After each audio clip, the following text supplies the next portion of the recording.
This is the 16th lecture in the Fiber Optic Association series on fiber optics. Lecture 16 is about insertion loss testing.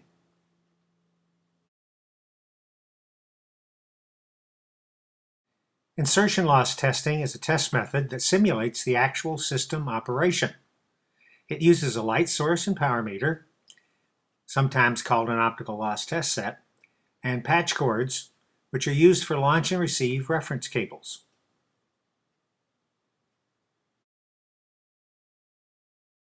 Insertion loss testing works like a fiber optic data link. The data link has an LED or a laser transmitter that couples light into the connector at the end of the cable plant. As the light travels down the cable plant through the fiber attenuates the signal, and connectors or splices will cause loss in the signal.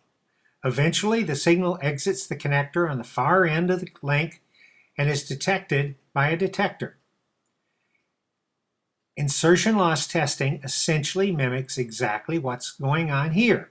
So if we set it up correctly, it will give us a loss value for the data link that is appropriate to the system we're using.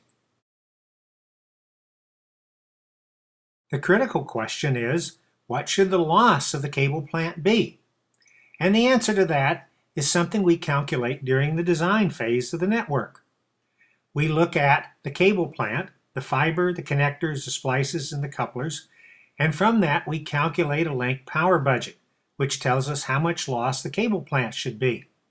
The second part of the link power budget is to look at the transmitter power and receiver power requirements of the system that we're going to use on the cable plant to ensure that it will operate with the projected loss of the cable plant from the link power budget. One of the instruments we need to test insertion loss is a test source. The source should match the transmitter type and wavelength that we're going to use in the communication system on the cable plant.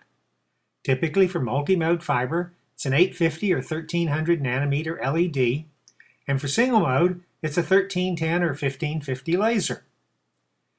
We use the source connected to a launch cable to connect to the cable plant under test.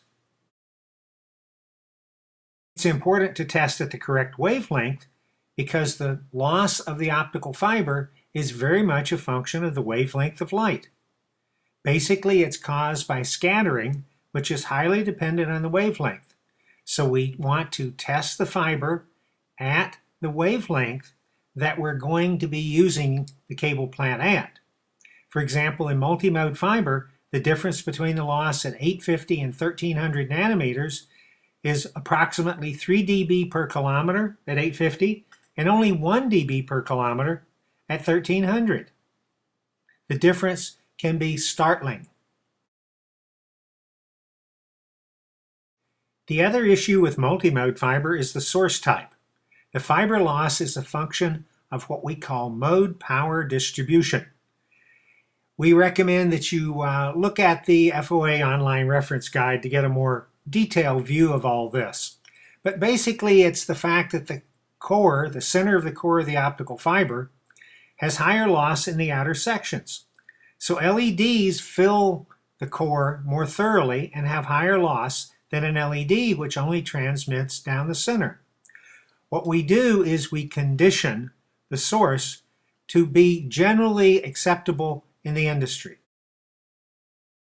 The way we mostly do that is by using a source of known output and a mode conditioner that is typically done with a mandrel wrap, as is shown here with this source. And that will condition the signal to send light down about 2/3 of the core, but in a very consistent fashion so that we can compare our measurements with what others would measure on the same cable plant. The power meter we use is the same as we use for any other measurement of optical power. It's a specialized light meter. It adapts to fiber optic connectors and is calibrated at the proper wavelengths. The measurement ranges of the meter are both in dBm for measuring absolute power and dB, which we use for measuring loss. Most power meters will have a dB range that allows you to set a zero reference value and read loss directly.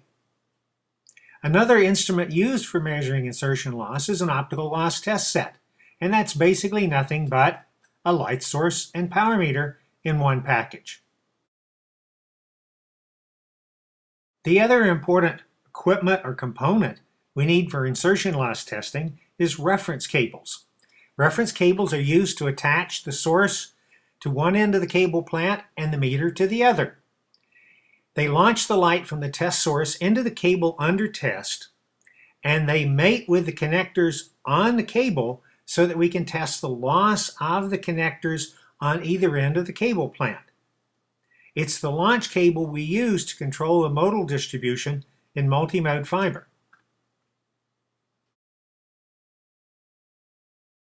Reference cables must match the fiber type in the cable plant we're using, and of course the connectors must be able to connect to the connectors on the end of the cable plant.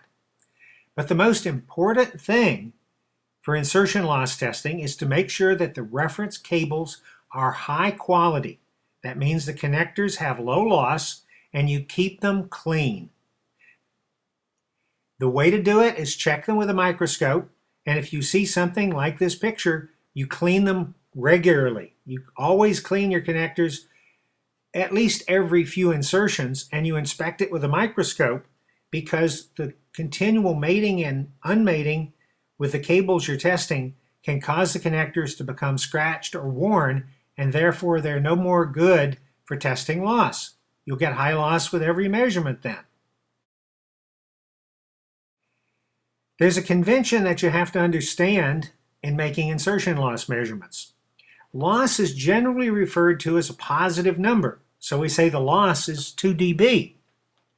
And an optical loss test set, the combined meter and source, will generally read that loss as 2 dB.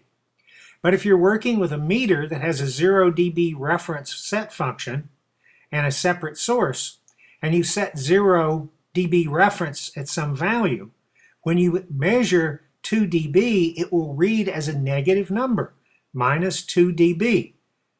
But it's always the same loss. In effect, there are people like us in the industry that feel that the optical loss test set should also read minus 2 dB since it's a loss, but people who build instruments do things their own way sometimes. There are two different methods used for insertion loss testing, called FOTP 171, or a single-ended test, and OFSTP 14 for multimode fiber, and OFSTP 7 for single-mode fiber, which is a double-ended test. Each of these have their own special uses. The single-ended test, FOTP 171, only uses one launch reference cable, and what it measures is the loss of the connector on the cable we're testing, mated to the launch cable, plus any loss that might exist in the fiber itself.